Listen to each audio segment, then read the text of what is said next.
Welcome back to the deep dive. We've got a stack of sources here, and today we're really digging in to pull out the absolute must-knows just for you. Yeah. We are tackling something incredibly powerful, building financial freedom. The principles, the strategies behind it. That's right. And we've looked at some really insightful stuff for this one. We've got like a structured plan, a step-by-step thing for getting personal finances sorted. Then there's another piece that breaks down investing basics, different assets, risk, that kind of thing. And a third one that explores the mindset, the principles you see in people who've successfully built wealth.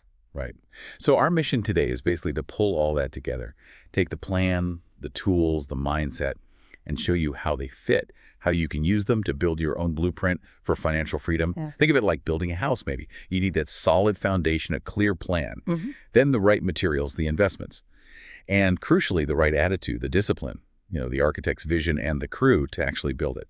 Exactly. It's not just about knowing the parts. It's how they all work together to make something strong, something resilient. Okay, let's unpack this then. We should probably start with that foundation, right? That step-by-step blueprint from the first source. Yeah, okay. So the source, it lays out what it calls the 7 baby steps. It's very specific, very sequential, designed to take you from maybe feeling financially shaky all the way to building real wealth.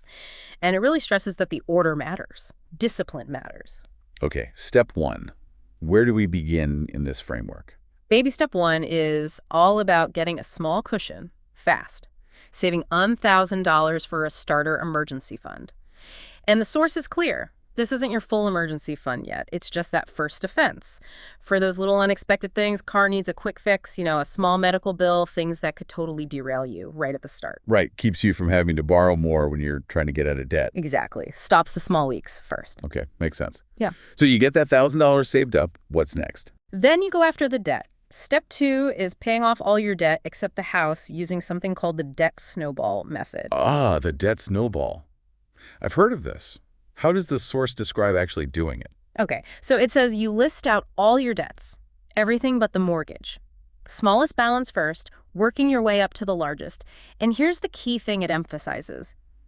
You do this regardless of the interest rate. It's about psychology. Quick wins. Oh, interesting. Not the highest interest rate first. Nope, not in this method. Huh. You pay the minimums on everything except that smallest debt. You throw every extra penny you can find at that smallest one. Once it's gone, boom, first win, you take the money you were paying on it, plus its minimum payment, and add all of that to the minimum payment of the next smallest debt. Ah, so the payment amount snowballs as you knock debts out. Exactly. It builds momentum.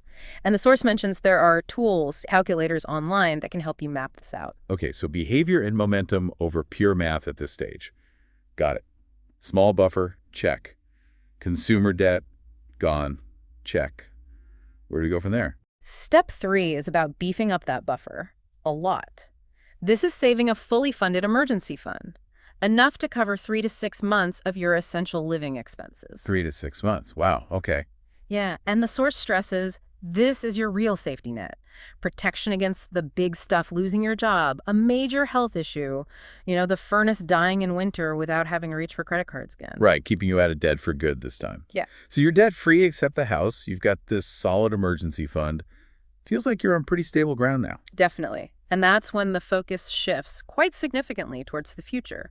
Step 4, investing 15% of your household income, specifically for retirement. 15%, okay. Yeah, the source positions this as the point where you start building long-term wealth, like systematically, consistently. The idea is that working later in life becomes a choice, not something you have to do. Makes sense. Get that compounding working for you early. Does the source say how to invest that 15%? It suggests finding an investing professional to help you figure out the specifics for your situation. Okay. So 15% going towards retirement automatically. What's step 5? Step 5 looks at the next generation. Saving for your children's college fund. The source specifically calls out things like 529 plans or ESA's education savings accounts, tax-advantaged ways to save. Right, those make sense. And yet, throws in a little joke, says the kids have to pass Algebra the Second and chemistry to get the money. Huh, little parental leverage there. Yeah. Okay, so retirement's getting funded, college is being saved for. What's the source called the big dog? Step 6. Step 6, paying off your home early. This is framed as the final hurdle, the last big debt. The goal is achieving complete freedom from debt, and that includes the mortgage. That's a huge milestone. Massive. And the source highlights just how much interest you can save, potentially tens, even hundreds of thousands of dollars, by paying extra principal on your mortgage. It mentions using a mortgage payoff calculator to see that impact for yourself. Owning your home free and clear. Right. Yeah, that's a powerful goal. So what's left? What's the final step after all that? Step 7 is where, according to the source, the real fun begins. Build wealth and give. With no debt at all, strong savings, investments humming along. You're in a position to live and give like no one else, as they put it. Like no one else. Yeah. It means continuing to grow your net worth aggressively, but also becoming incredibly generous. Thinking about legacy, inheritance, making a real impact. And again, it suggests using a net worth calculator to track this stage. Okay, so the sequence is really clear. Small buffer, kill consumer debt, build the big buffer, invest 15% for retirement, save for college, kill the mortgage, then build big and give big. That's the path laid out. And the source argues it works because it provides education, you understand the why. Encouragement, those debt snowball wins keep you going. And empowerment, you start making financial decisions from strength, not fear. Right, it's a system. And they mention other resources that fit into this. Yeah, things like Financial Peace University courses, the Every Dollar Budgeting app, the Total Money Makeover book. They're all presented as tools to support people going through these steps. Okay, that gives us a really solid plan, a sequence. But like you said, step 4, step 7, they involve investing. That requires understanding the tools, the building blocks.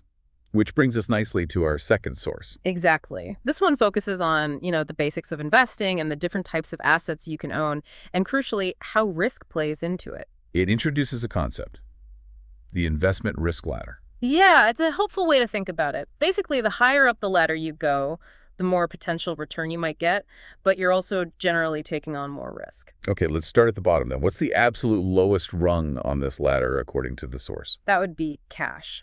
So think your regular bank savings account, maybe certificates of deposit, CDs. The source points out its main advantage is safety. Your money's pretty much guaranteed, and it's liquid, easy to access quickly. But the downside?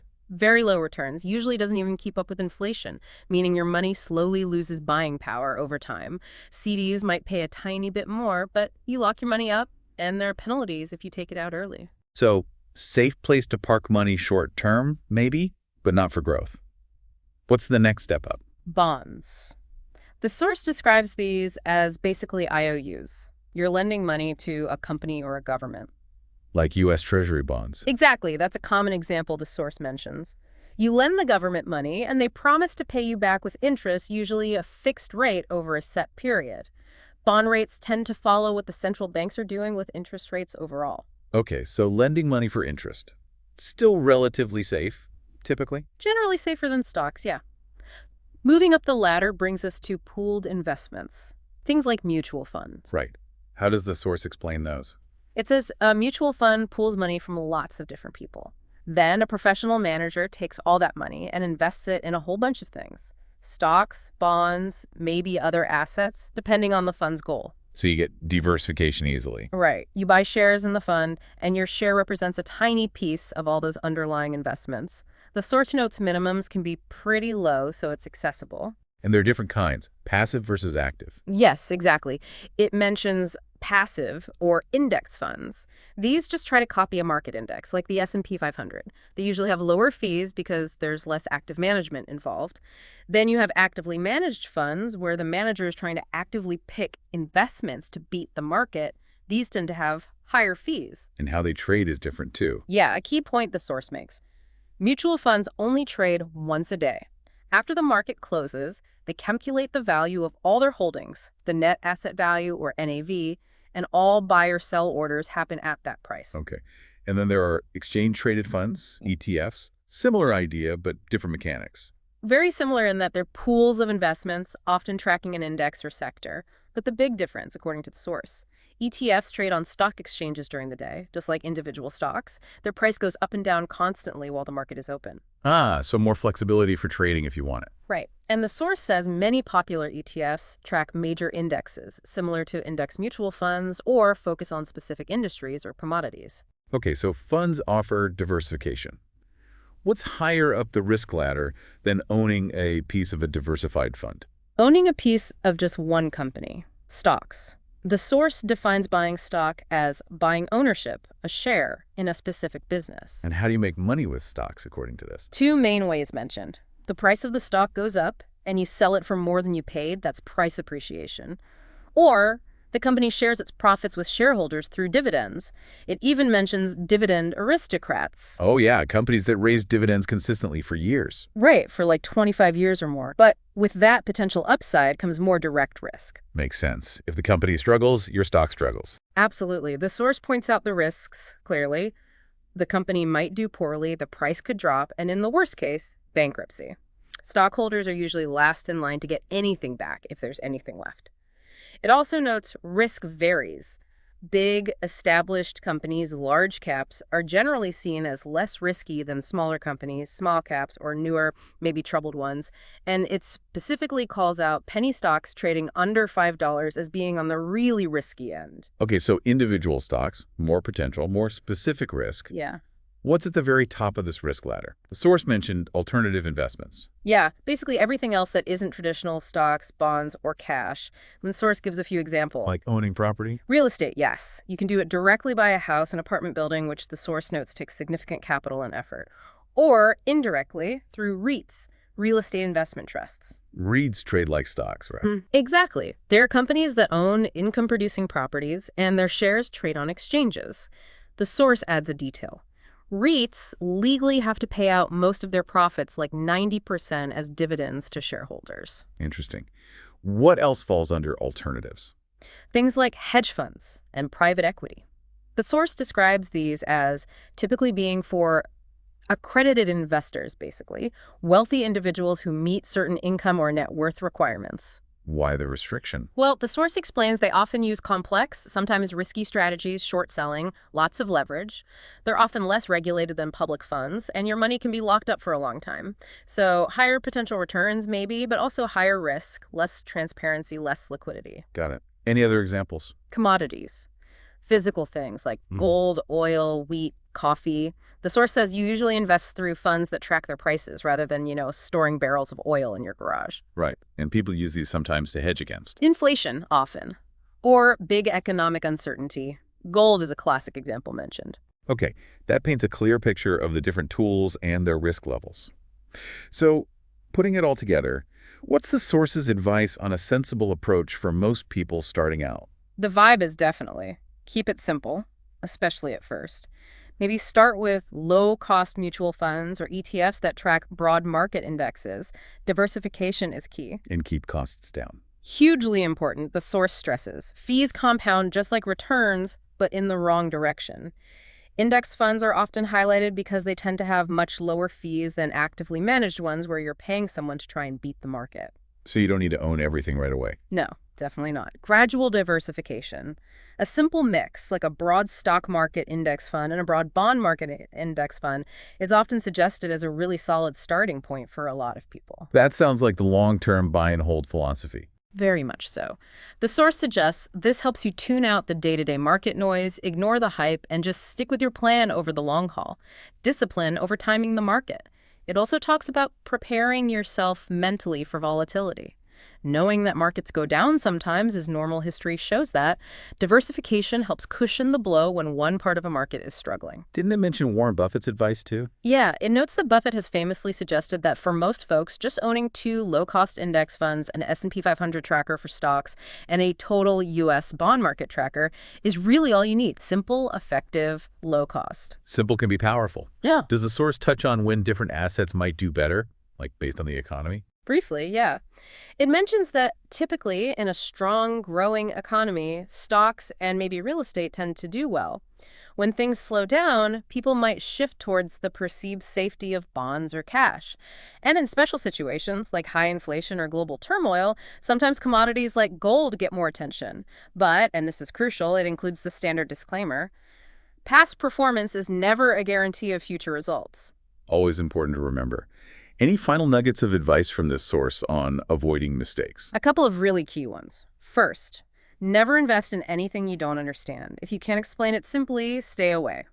Second, ignore hot tips and investment fads. Focus on your long-term plan.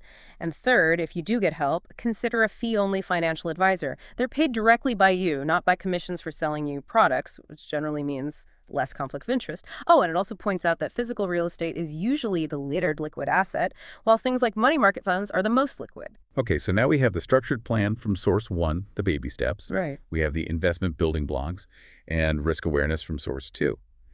But just knowing the steps and the tools, that's not the whole picture, is it?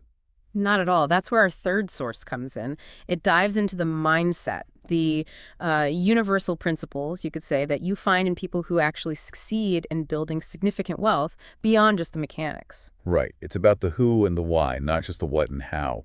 Does it reinforce that foundation we talked about? Absolutely. It starts with what it calls the core foundation: earn, save, invest. But it adds a lot more depth to each of those. It sees it as this fundamental loop you have to keep running. Okay, starting with earn more, always. What's the angle here? It's not just about your current paycheck, it's about relentlessly increasing your capacity to earn. The source uses examples like Bill Gates constantly learning. It talks about getting high income skills, pushing for promotions, maybe starting a side hustle or even your own business.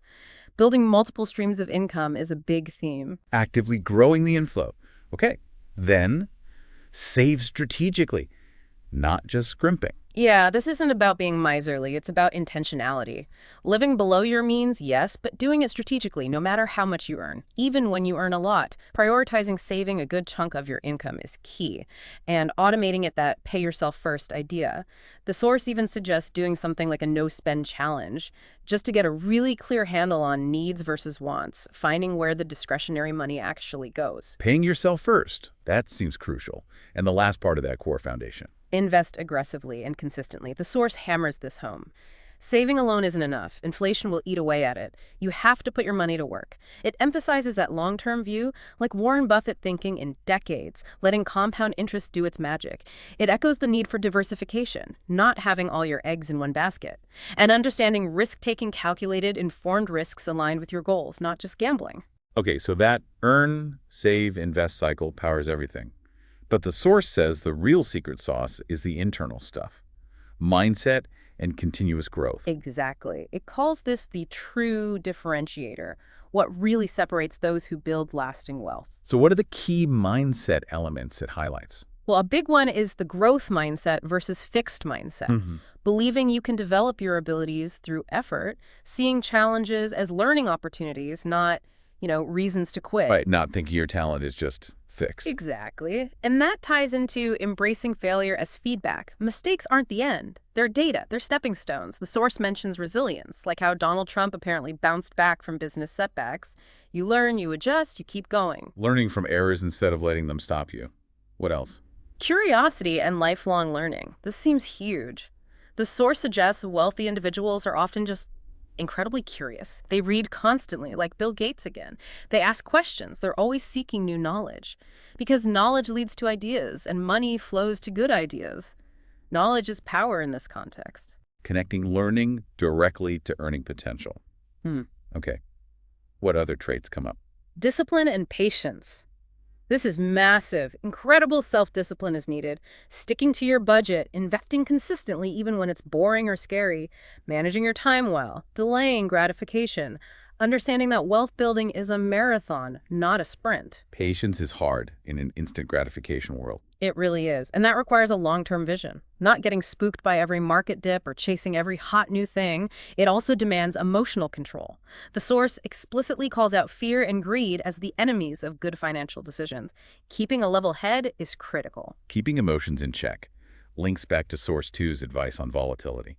What about ownership? Yes, accountability and ownership. Taking full responsibility for your financial situation and results, no blaming the economy or your boss or bad luck, focusing on what you can actually control. And this is often paired with goal setting, not just vague wishes, but clear, specific, ambitious goals, and then creating actionable plans to reach them. It references Jim Rohn's ideas here about setting high goals. And being a problem solver. Right. The source highlights that wealth creators are often problem solvers. They see unmet needs or ways to do things better, and they create solutions. It suggests that creating value for others is really the root of generating wealth. That's a powerful set of internal characteristics, but it's not just about what's inside your head, right? The source talks about strategy and connections too. Definitely. That's the next layer. Strategic thinking and building networks. How you operate in the world and leverage resources beyond yourself. Strategic thinking and vision. Sounds like seeing the big picture. Exactly. Having a clear idea of where you want to go long term. Thinking big, planning ahead, seeing opportunities others might miss. And this enables calculated risk-taking. Being willing to take risks, but ones that are well thought out, analyzed, and aligned with that vision. Knowing the difference between a smart risk and just a gamble. Not just avoiding risk, but managing it intelligently. And leverage. Understanding leverage. This is interesting. It's not just about using debt smartly, maybe for investment properties, which is different from the consumer debt source one says to eliminate. It's also leveraging other people's time building teams, delegating effectively, and leveraging technology to scale your efforts and impact. Multiplying your own efforts. Yeah. What about the who you know aspect? Huge. Building a powerful network, actively cultivating relationships with people who are smarter, more experienced, maybe have different skills. The source uses that famous Jim Rohn quote, "You are the average of the 5 people you spend the most time with." So choosing your circle wisely. Very wisely. It talks about seeking mentorship, learning from those who've already done what you want to do, embracing collaboration, understanding that working with others can create way more than you could alone. Makes sense. Synergy. And just generally surrounding yourself with excellence, consciously putting yourself in environments and around people that push you, support you, and align with your goals. And finally, giving back comes into it. Yeah, the source touches on giving back and impact. For many who achieve significant wealth, philanthropy becomes a major focus later on again, like the Gates Foundation. It's presented as almost a natural extension of that problem-solving mindset, but applied to broader societal issues, building a legacy, creating positive change. Okay, wow. So putting all 3 sources together, we have the practical steps from source 1, the investment tools and risk awareness from source 2, and this deep dive into the mindset, the strategies, the networking from source 3. Yeah. They really fit together, don't they? They absolutely do. It's like the steps in source 1 give you the what to do and when. Source 2 gives you the how and with what tools for the investing parts. But source 3, that gives you the who you need to become to actually execute it all. That earn, save, invest loop from source 3 is the engine that drives you through the baby steps. You need the mindset of constantly trying to earn more and save diligently to power through steps 1, 2, and 3. You need the discipline and patience from source 3 to stick with the debt snowball when it feels slow, or to keep investing that 15% step 4 month after month, year after year, especially when markets are scary, using the understanding from source 2. And the long-term vision helps you stay focused on paying off the house, step 6, or building wealth, step 7. Exactly. The mindset underpins the whole process. The strategic thinking helps you make smart choices with the tools. The network supports you along the way. It's all interconnected.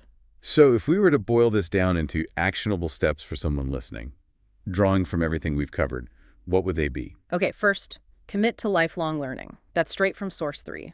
Read, listen to deep dives like this one, take courses. Become an expert in your own finances, in your field. Keep growing your knowledge base. Second, increase your value. Again, source 3, earn more. Always. Develop skills people pay for. Look for opportunities. Maybe start that side project. Actively work to increase your income streams. Third, master your money.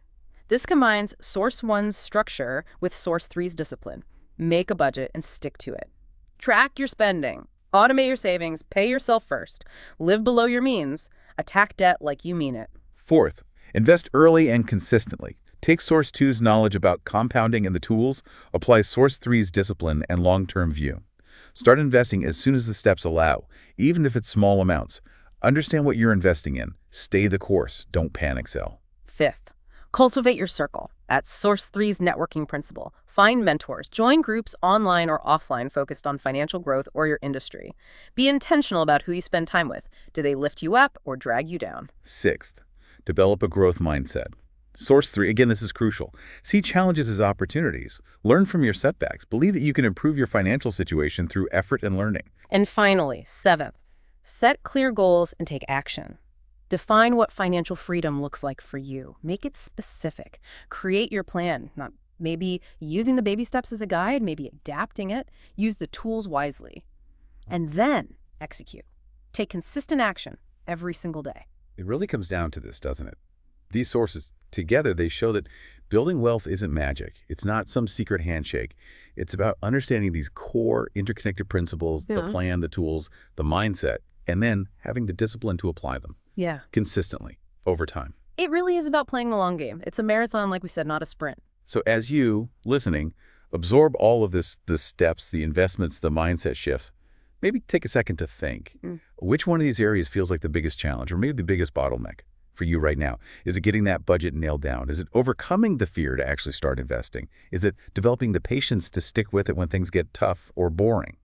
Or maybe it's about building that supportive network. Yeah, just identify that one main area for you. And then ask yourself, what's one small thing, maybe something that takes just 15, 20 minutes this week that you could do to start moving forward on that specific challenge based on what we've talked about today? This deep dive really laid out a comprehensive blueprint, pulling from different angles. Yeah. But the principles themselves seem pretty universal. They apply wherever you're starting from, step 1, step 7, somewhere in between. The key now is translating this understanding into your own action, on your own path towards financial freedom. It always starts with that first intention.